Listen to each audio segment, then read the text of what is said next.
Good morning, everyone. Thanks for joining us this Saturday, September 8th. I'm Hanna Mordoh, along with meteorologist Caitlin McGrath, who has a check of your first alert forecast. And Caitlin, we've been talking about it. It is finally a great day to get outside because it's a little bit cooler out there and manageable. Yeah, what a welcome change of pace. This is the first time in a long time I don't have the 90s in the exclusive 10-day forecast. And we are fans of that. We will take it, but it is a little bit of a cool start if you're heading outside early this morning. Be on the lookout in minutes, but for now, Hannah, back to you. Thank you, Caitlin. Perfect weather right now as hundreds of cyclists are hitting the streets to fight cancer.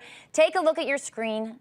Take a moment. These are exclusive images from Drone Ranger catching this year's kickoff to the Closer to Free ride in New Haven. Just look at that incredible crowd. So many people out there this morning, including our own Heather Burrian, who is live in New Haven with much more on this. And Heather, it has been exciting. It has been emotional. These are survivors that are hitting the streets.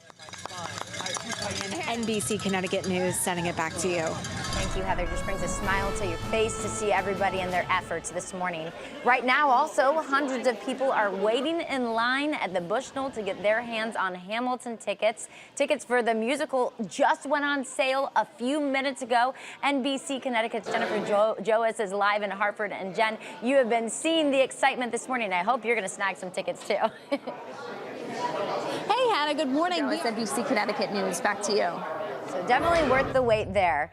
Right now, authorities are investigating after a car crashed into a pole in Lebanon. It happened early this morning on Old Colchester Road, that's near Levita Road. Firefighters tell us the driver had to be taken to the hospital with moderate injuries. Lifestar, though, was called to that scene. It's unclear how that driver is doing right now. The road was closed for several hours while crews replaced that pole. Large crowds turned out last night fighting for a father to be reunited with his family. He's raised his family in Connecticut for nearly 2 decades, but Nelson Pinos took refuge inside the First and Summerfield United Methodist Church in New Haven back in November, defying a deportation order from ICE. Supporters filled the steps of the church last night. That includes the man's teenage daughter. It's been too long and something needs to be done. Pinos has been attempting to fix his immigration status for more than 20 years and says he's prepared to stay in sanctuary as long as he needs, but he hopes to be reunited with his family as soon as possible. Survivors and loved ones of the victims of the 2015 shooting massacre at Mother Emanuel AME Church in South Carolina were actually in Connecticut last night to talk about an unlikely topic: forgiveness.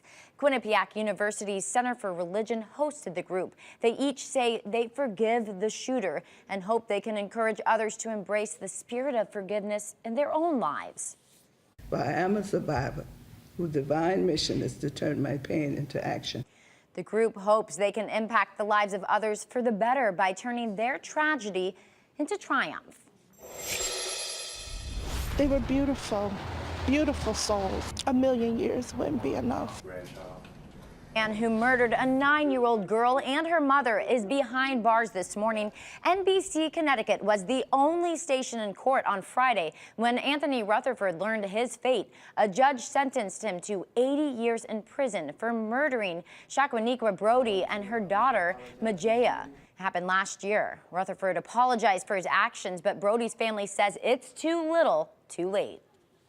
No remorse. Tough words right there. Brody's mother lost another daughter to domestic violence back in 2013. She's now fighting for a national violent offenders registry that would allow people to easily search partners' pasts. Coming up next, more first responders sent scrambling over a letter laced with white powder. Where this white powder showed up this time around. Alert forecast coming up in just a few minutes. All right, thank you, Caitlin. We're following breaking news right now. Power has just been restored at Penn Station after service in and out of the station was suspended because of some wire problems. Amtrak says power was restored at around 8:30 and the eastbound trains are expected to be moving first. The service issues came after passengers had to be rescued from 2 separate trains last night.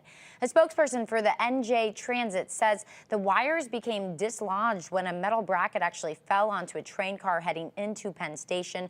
One woman complained of back pain, but no one else was hurt. Later on, a train leaving Penn Station was actually hit by a metal object. No one there was hurt either. Another letter laced with white powder popped up along the shoreline yesterday. This time, police had to evacuate an office building on Main Street in Old Saybrook. State police believe it is related to similar incidents that happened earlier this week in Hartford, Bristol, and New Haven. Authorities are currently questioning a man in all of those cases. Most of those cases turned out to just be baby powder. And he's accused of assaulting his wife and holding her and their 3 kids hostage. Now a New Haven police lieutenant is actually facing charges. SWAT teams were called out to Tolly Terrace Thursday night to take Lieutenant Rogge Tennant out of his home. The 18-year veteran of the force was eventually surrendered peacefully. He's now suspended from the department and is undergoing psychological testing. Hundreds of people are putting a pedal to the metal and to stamp out cancer. This is all happening in Connecticut. We're headed back to New Haven for the 8th annual Closer to Free ride coming up.